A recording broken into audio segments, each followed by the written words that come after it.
When did you know you wanted to be a performer? When I sucked at everything else. I wasn't one of those kids who grew up going, I want to be an actor, I want to be like, doing that. I enjoyed it, but I played a lot of sport and I enjoyed that, and I thought I'd probably maybe not play sport professionally, wasn't good enough at anything, but I probably thought sport would be involved in my life in some way, and it isn't, and it wasn't, and it wasn't to be, and I ended up sort of falling into this kind of world, but also driven by the fact that I didn't want to sit in an office. I think every single person in this room and every person on a film set, that's why it's so lovely sometimes with a crew, because everyone's sort of there for the same reasons. I think most people have made that choice or realised that they're not the sort of person who wants to sit in an office for 9 to 5. And that's what brings everyone together. I quite like that. Right. When did you know you were like on the right track and that this was what you were meant to do? I think when you get employed and then you get employed again and again, that's when you can maybe think that maybe you have something to offer. Was there any particular role that like you felt that, I can do this, I'm good at it, I have some talent?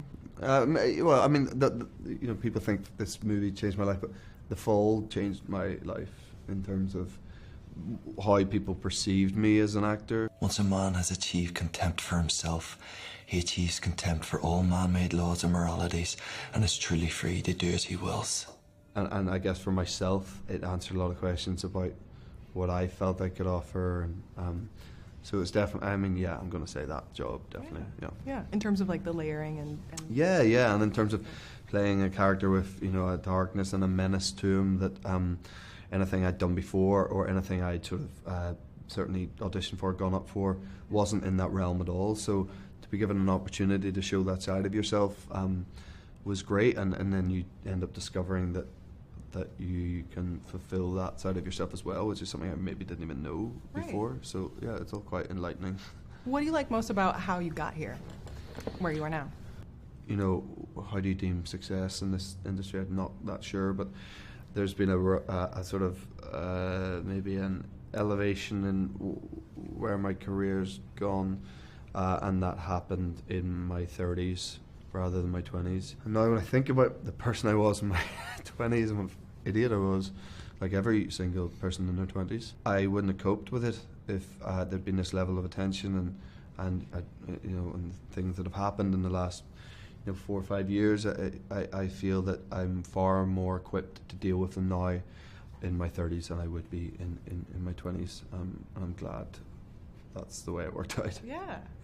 What do you like most about being able to return to this kind of character and flesh them out? Well, maybe just the fact that you can return to play someone again and make changes, and I definitely feel with this movie, with Darker, I was given a little bit more control over how I wanted to play him, and elements of his character that I felt were important to show, and basically own it a little bit more. And I didn't really feel that I had an opportunity due to lots of different circumstances with the first movie. So that was pleasing. But having done television before and been able to return to a character and keep the growth going is something that I really enjoy, and why I'm desperate to do more television that is well crafted like that, because it's exciting to go back for lots of different reasons.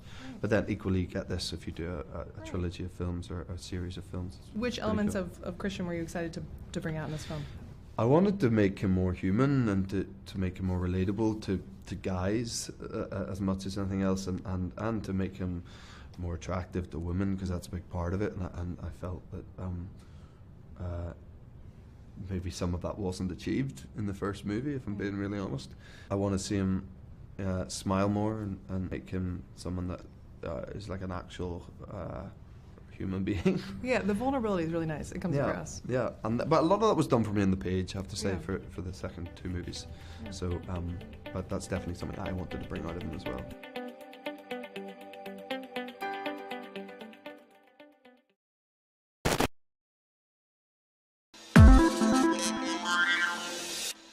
Spending so much time with the characters, particularly shooting 2 movies back to back. Yeah. Do you ever dream in character or like bring any quirks home with you? No, I don't. Being in Vancouver for nearly 6 months, my family are with me, and I've got 2 kids, and you're, you're just, as soon as you get through the door, you're just your daddy, and you're a husband, so you're removed entirely from what you've just spent 14 hours of the day doing, so it almost doesn't even allow you to. But I've friends. One of my best mates, Andrew Garfield, I know he does that. He dreams in character a lot. And but he finds that very helpful in terms of his process, and he uses that. But that doesn't happen to me. You've mentioned kind of the family and a great group of friends that kind of have helped with the whole grounding aspect. Mm-hmm. What, if anything, do they ask? Are they intrigued about this? Do they ever ask you about this film, or do they just wait to see it? No, I mean, none of them see it. My family don't really see it. Some of my family have probably seen it. A handful of my friends have seen this me play this character, but really a handful. I've had the same group of mates for over 20 years, and the God's honest truth, they don't really care about what I do for a living. I don't ask them a huge amount of questions about what they do. I mean, know what they do. A lot of them, they seem to be able to answer the phone whenever I call them, so they don't do much. Yeah. But they claim to work in finance and stuff like that. Which explains a lot about the state of the world. But yeah, no, they're not. I don't think they see me as anything but the guy they grew up with. So they don't ask too many probing questions. It's kind of cool. It's good. That is it suits me well. That right. Yeah. I think you'd said the first time around that your wife was probably not going to see this. I don't know if ever. Is that still stay the course? It's totally her choice, like if she wants to, but I don't imagine why she'd want to see it. I'm not going to tell her what she can and can't do. I'm very un-Christian-like in that way. What do you guys watch together? Well, the lovely thing is now that we get screeners, we get the BAFTA screeners, which is just yourself, like it's the best thing in the world. It's the best thing about being nominated for BAFTA is that you become an Academy member. Leading up to Christmas is when they arrive, so it's amazing. And we've quite a good sort of cinema set up in our house for watching movies. But we're probably like everyone else, Netflix and Amazon, and we just go for it. We can very easily binge when the kids are asleep on everything. Yeah. I sense you do have little girls. Have you been pulled into Frozen and the Disney sphere? Oh my God, are you kidding me? I could act the whole bloody thing out for you right now on the spot. I could sing every bloody line of every song. Trolls is the one at the moment with our 3-year-old. Out in the car, we just listened to Justin Timberlake and Anna Kendrick sing at us on every family journey we go on at the moment, which is kind of fun and really kind of awful at the same time once it's the 70th time of the week. Right. Yeah. It's good for your adult patience. It kind of is, yeah. Definitely tests it, yeah. In talking about, like, your director mentioned that you and Dakota were really skillful at kind of keeping things light. Was there any particular scene or day when you guys kind of cracked each up more than others, or, like, giggled or snorted or anything like that? Oh, Dakota's a snorter. She does that all the time. You've really got her when she snorts. When she's laughing so much that she starts snorting. Yeah. And then her snorting makes her laugh even more. So then you just got to bloody let it, just leave her to it, and she just laughs and she's crying, and makeup has to come in and redo that because there's mascara or whatever it is. So we laugh a lot. We had a lot of fun on this job and made each other laugh a lot.